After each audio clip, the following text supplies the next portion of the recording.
I'm 76 years old, and for most of my life, I was the woman who said yes. Yes to hosting every holiday. Yes to babysitting whenever they called. Yes to listening to everyone's problems at 11 p.m. Yes to putting myself last, because that's what good mothers do. That's what good women do. Then one day, I stopped. My family said I'd changed. My daughter said I was being difficult. My sister said she didn't recognize me anymore. But here's what nobody expected. The moment I stopped being everything to everyone, I finally became something to myself. Let me tell you how I got here. For 52 years, I was married to a good man, Richard. We built a life together, raised 3 kids, buried our parents, survived the hard years, celebrated the good ones. I was the center of everything. Not because I wanted to be, because that's just how it happened. I was the one who remembered birthdays, the one who called to check in, the one who made Thanksgiving dinner for 15 people and cleaned up alone while everyone else watched football. I was the one everyone leaned on. When my mother got sick, I was there. When my sister's marriage fell apart, I was there. When my daughter needed someone to watch the kids 3 days a week so she could work, I was there. I didn't mind. That's what I told myself. This is what family does. But here's what I didn't realize. I was pouring from a cup that had been empty for years.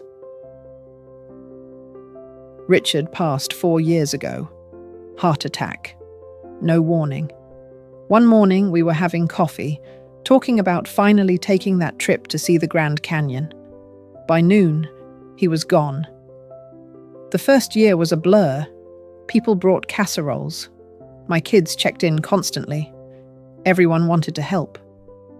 By the second year, the casseroles stopped. The calls got shorter.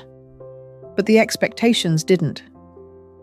Mum, can you watch the kids Saturday? We have a wedding. Mom, can you host Easter? Nobody else has the space. Mum, can you talk to Aunt Linda? She's upset about something again. I was 74 years old. I'd just lost my husband. I was barely sleeping, barely eating, still figuring out how to exist in a house that felt like a museum of memories. And everyone needed me to keep performing. So I did, because that's what I'd always done. Here's what nobody tells you about boundaries at 76. People don't applaud you for finally taking care of yourself. They don't say, "Good for you, Mom. You deserve rest." They panic. Because you've just disrupted the system they've built their lives around. The system where you're always available, always giving, always the one who sacrifices. My daughter called my son. "Something's wrong with Mom." My son called me. "Are you depressed? Do you need to see someone?" My sister called. "Your daughter says you've been acting strange. What's going on?" I wasn't acting strange. I was just acting differently. And different, at my age, scares people. They assume you're losing your mind, getting sick, giving up on life. They can't imagine that you might just be tired, that you might want your own time, that you might finally be choosing yourself after 76 years of choosing everyone else. After that first no, I started paying attention to something I'd ignored for decades: how I actually felt. When my sister called to complain about her neighbor for the 3rd time that week, I noticed I felt drained. So I said, "I need to go," and I hung up. When my church group asked me to coordinate the bake sale again, I noticed I felt resentful. So I said, "Not this year." When my daughter assumed I'd host Christmas, I noticed I felt exhausted just thinking about it. So I said, "I think someone else should host this time." Each time, there was pushback, confusion, sometimes guilt trips. "You always host. But you're so good at it. Who else is going to do it? I stopped answering those questions. They weren't really questions anyway. They were pressure, dressed up as flattery. I'm not going to pretend this was easy. The guilt was suffocating at first. I'd lie awake at night, replaying conversations. Did I hurt her feelings? Is he angry with me? Am I being selfish? Is this what a bad mother does? 76 years of conditioning doesn't disappear because you decide to change.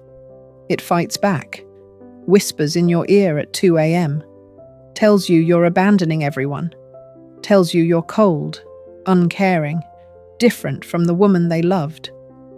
But I kept going, because I realized something. The guilt I felt for saying no was nothing compared to the resentment I'd been carrying for decades from always saying yes. That resentment was quiet, didn't scream, just simmered, poisoned every holiday. Made me tired before the day even started, made me feel like a ghost in my own life, present but not really there. The guilt from boundaries? It fades. It's sharp at first, then it dulls. You survive it.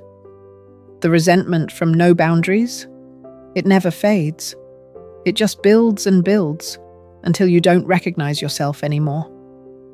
I'd rather feel guilty for protecting myself than resentful for abandoning myself. Here's what surprised me. When I stopped being the center didn't collapse. My daughter figured out childcare, found a teenage neighbor who babysits for $15 an hour. The kids like her. Everyone's fine. My son's wife hosted Christmas. It wasn't the same as mine. The turkey was dry. She forgot the cranberry sauce. Nobody cared. They still laughed, still told stories, still had a good time. My sister found someone else to complain to about her neighbor, probably someone who actually wants to hear about it. The world didn't end. My family didn't fall apart. They just adjusted. And here's what else happened. They started seeing me differently. Not as a function, not as the person who does things. As a person. Someone with limits. Someone with her own life. My daughter called last month. Not to ask for anything. Just to talk. We had the longest conversation we'd had in years. Real conversation. About her. About me. About life. She said something that almost made me cry. "Mum, you seem happier lately, like you're actually here." She was right. For the first time in years, I was actually here. My days are mine now. I wake up when I want, usually around 7, make my coffee, sit on the porch if the weather's nice. I read. Finally finishing books I started years ago and abandoned because someone always needed something. I garden, not because anyone's expecting flowers for the table. Just because I like the way dirt feels in my hands. I take walks, long ones. Sometimes I don't talk to anyone all day. And that's not sad. That's peaceful. I see my grandchildren, but on my terms, when I want to, when I have the energy, when it feels like a gift, not an obligation. And when I show up now, I'm present. I'm actually there, not exhausted, not resentful, not counting the hours until I can go home. They get the best of me now, because I finally have something left to give. Here's what they teach women of my generation. Your value is in what you give. Your worth is in how much you sacrifice. A good woman puts herself last. A good mother never says no. I believed that for 76 years. And you know what it got me? Exhaustion. Invisibility. A life where everyone knew they could count on me, but no one thought to ask if I was okay. I was the reliable one, the strong one, the one who held everything together. But I was also the lonely one, the tired one, the one who felt like she'd been erased, replaced by a role she'd never auditioned for. Here's the truth they don't tell you.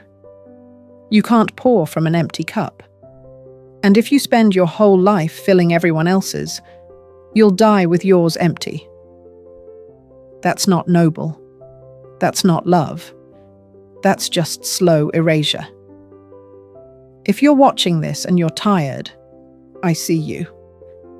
If you're watching this and you haven't had a day to yourself in years, I see you. If you're watching this and you're afraid that saying no means losing everyone, I understand. But let me tell you what I've learned. The people who leave when you set boundaries were only there for what you could give them. That's not love. That's transaction.